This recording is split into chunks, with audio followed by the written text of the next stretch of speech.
مطلب کہ بسم اللہ سے شروع، اعوذ باللہ اور بسم اللہ سے تاؤ تسمیہ سے شروع کریں اور 11 مرتبہ درود ابراہیمی پڑھیں، ٹھیک ہے۔ اس کے بعد آپ نے پڑھنا کیا ہے، القدوس القدوس، آپ نے یہ لفظ ادا کرنا ہے۔ یہ عمل اتنا بلند ہے کہ اللہ پاک آپ کو، میری دعا ہے کہ اللہ پاک آپ کو کامیابی اور کامرانی عطا فرمائے۔ اچھا، لفظ کی جو مراقبہ ہے اس میں پڑھنا کتنی دفعہ ہے؟ کم از کم 1000 مرتبہ، ٹھیک ہے، یا پھر 1111 مرتبہ، یا پھر 1011 مرتبہ۔ اگر زیادہ بلندی اختیار کرنا چاہتے ہیں 3000 مرتبہ۔ اگر آپ کے پاس وقت ہے اور اس سے بھی بلند آپ مطلب کہ جلدی روحانیت کا نظارہ کرنا چاہتے ہیں تو پھر 5000 مرتبہ آپ کو پڑھنا پڑے گا، ٹھیک ہے۔ جتنی مطلب کہ محنت آپ کریں گے پھل اتنا ہی میٹھا آپ کو ملے گا انشاءاللہ۔ تو آپ نے یہ عمل کرنا ہے۔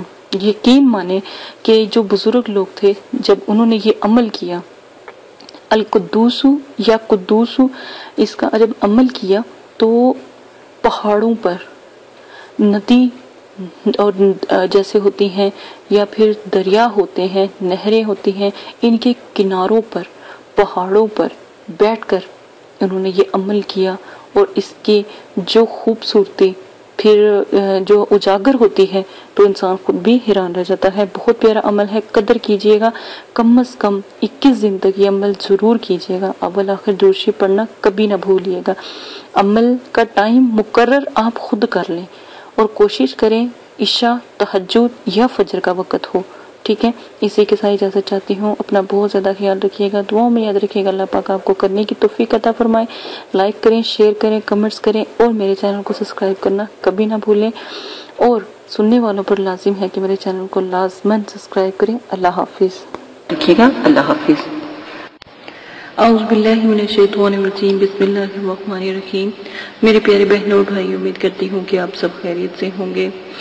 ہر عامل کے لیے ضروری ہے کہ وہ ہمزاد، موکلات اور جنات اور حضرات کے اور پریوں کے اور فرشتوں کے عمل کرنے سے قبل اپنے اندر روحانی قوتوں کو پیدا کرے، اور اس سے عامل کے اندر زبردست قسم کی روحانیت اور روحانی قوتیں پیدا ہو جاتی ہیں، اور حضرات اور ہمزاد، موکلات، جنات اور پریوں وغیرہ کے عملیات میں یا عمل میں انشاءاللہ کامیابی ان کو ملتی ہے، اور وہ کامیابی سے ہمکنار ہوتے ہیں، اور کبھی بھی ناکامی نہیں ہوتی۔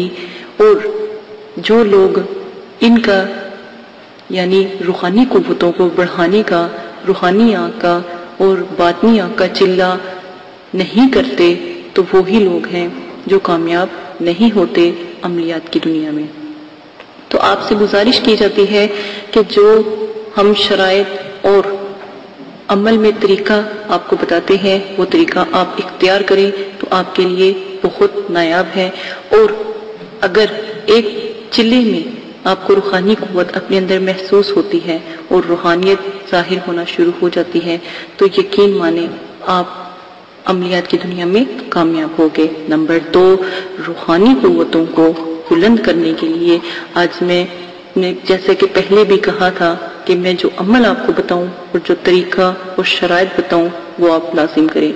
شرائط نمبر 1، جگہ بالکل پاک صاف ہو، آپ بھی پاک صاف ہو، غسل آپ نے کیا ہو، جنابت سے آپ نے پرہیز کیا ہو، یعنی گندگی سے آپ دور ہوں۔ نمبر 2، آپ جب بھی روحانی قوتوں کو محسوس کریں یا اپنی آنکھوں کو بند کریں اس سے پہلے ایک طریقہ اختیار کریں۔ طریقہ وہ یہ ہے کہ جب بھی آپ مراقبہ روحانی قوتوں کو یعنی روحانی آنکھ، باطنی آنکھ اور تیسری آنکھ کا عمل جو آپ کو بتایا جائے کرنا شروع کریں تو اس سے پہلے روئی کے 2 پھپھولے، سپنج 2 پھوے لے کر پانی میں ہلکا سا ڈبو لیں، یعنی پانی میں ان کو بھگو لیں، پانی چھڑکا لیں، اور پانی نچوڑ کر بہت معمولی سا کالی مرچوں کا پاؤڈر اس پھپھولوں پر آپ لگا لیں اور ان کو مسل کر کانوں میں رکھ لیں۔ یہ آپ کے لیے روحانیت کو اجاگر کرنے کے لیے ایک نایاب تحفہ ہے۔ اگر کہیں تو نعمت اور رحمت ہے۔